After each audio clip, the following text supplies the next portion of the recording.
नरेंद्र मोदीजी यांनी सुद्धा वाराणसीला त्यांचा जय जयकार केला। आता काही दिवसांपूर्वी केंद्रीय गृहमंत्री अमित शाह आले होते, त्यांनी सुद्धा शिवाजी महाराजांना अभिवादन केलं। आज या दोन्ही सभागृहामध्ये मी वरच्या सभागृहाचा सदस्य आहे, मात्र ज्यावेळी माननीय नगरविकास मंत्री एकनाथ शिंदे साहेब यांनी या घटनेचा निषेध म्हणून ठराव मांडला, त्यावेळी विरोधी पक्षनेते श्री प्रवीणजी दरेकर यांनी त्यांना सहकार्य केलं किंवा समर्थन दिलं की छत्रपती शिवाजी महाराजांच्या अपमान जो कोणी करत असेल त्यांचा आम्ही निषेध करतो।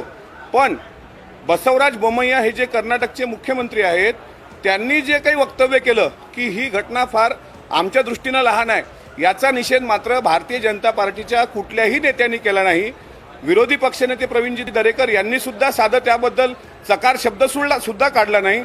भारतीय जनता पार्टीला छत्रपती शिवाजी महाराजांचा अपमान करणाऱ्या राज्याच्या मुख्यमंत्र्यांबद्दल जर इतका कळवळा असेल तर भारतीय जनता पार्टीला लाज वाटली पाहिजे आणि यांनी महाराष्ट्राची माफी मागितली पाहिजे, नव्हे तर कर्नाटकच्या भारतीय जनता पार्टीच्या मुख्यमंत्र्यांनी सुद्धा महाराष्ट्राची आणि मराठी माणसांची माफी मागितली पाहिजे। पण आज मला अत्यंत अतीव दुःख होतंय की विरोधी पक्षनेते विधानसभेचे असतील किंवा विधान परिषदेचे असतील, यांनी छत्रपती शिवाजी महाराजांचा झालेला अपमान आमच्या दृष्टीने छोटीशी गोष्ट आहे असं म्हणणाऱ्या कर्नाटकच्या मुख्यमंत्री बोमय्याबद्दल चकार शब्दही न काढणं म्हणजे महाराष्ट्राला एक त्यांनी दाखवून दिलंय की एखाद्या वेळी जसं मला आता कळलं की भास्करराव जाधव साहेब काहीतरी मोदीजींची नक्कल करत होते सभागृहात, तर त्यावर त्यांनी गदारोळ केला। म्हणजे मोदीजींबद्दल बोललं तर तुम्हाला गदारोळ करावं वाटतं, पण छत्रपती शिवाजी महाराजांबद्दल बोललं तर या भारतीय जनता पार्टीला त्याबद्दल काही घेणं देणं नसेल, तर हे महाराष्ट्रद्रोही आहेत।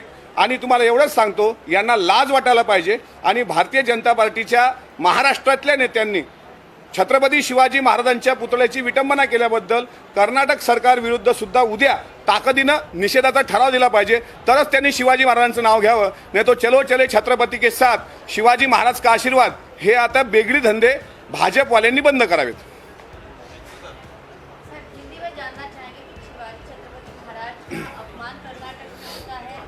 और यहाँ पर जैसे कि सदन में आज और प्रधानमंत्री के नकल जब उतारी गई तब भाजपा ने उसका विरोध किया, लेकिन जब छत्रपति शिवाजी महाराज की जब बात आई तब उन्होंने ज़्यादा विरोध नहीं किया, बल्कि उन्होंने कर्नाटक मुख्यमंत्री का भी विरोध ज़्यादा नहीं किया। इस पर आप एक बात आप सब लोग समझ लो, छत्रपति शिवाजी महाराज के पिताजी श्री छत्रपति शाहजी महाराज, इनका खुद का साम्राज्य कर्नाटक में था। आज भी उनकी समाधि होदेगिरी कर्नाटक में है।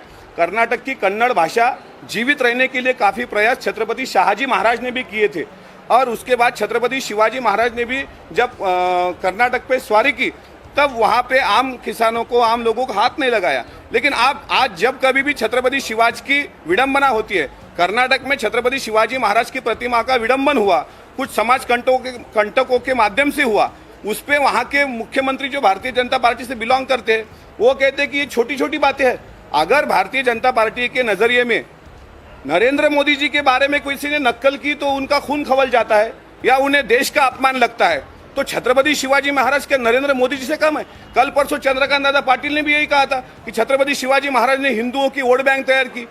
तुम रात दिन शिवाजी महाराज का नाम लेते हो, और आज जब दोनों सभागृह में ठराव आया कि इस कर्नाटक सरकार का हम निषेध करते, तब ना विपक्ष के विधानसभा के विरोधी पक्ष नेता यहाँ पर कुछ बोले, ना विधान परिषद के विरोधी पक्ष नेता कुछ बोले। इसका मतलब साफ है, नरेंद्र मोदी जी के मोदी का अपमान ये सहन कर सकते। मोदी के बारे में अगर मोदी जी के बारे में कोई किसी ने बोला तो इनको सहन नहीं होता, मगर छत्रपति शिवाजी महाराज के जब जब विडंबना उनके प्रतिमाओं की होती है, क्योंकि श्रीपाद छिंदम उनके पार्टी से बिलोंग करता है ना, तो इसका मैं धिक्कार करता हूं। क्योंकि भारतीय जनता पार्टी का ये दोगलापन आज महाराष्ट्र के सामने आया है। मैं भारतीय जनता पार्टी को खुला आह्वान करता हूं, अगर वो छत्रपति शिवाजी महाराज का नाम लेने के काबिल है तो तुरंत उन्होंने कर्नाटक सरकार से पत्र व्यवहार करके कर्नाटक के जो मुख्यमंत्री है बसवराज बोमय्या, उनसे माफी मंगवाए, और छत्रपति शिवाजी महाराज के प्रतिमा का विडंबन जो हुआ वो हमारे नज़र से बहुत छोटी सी बात है।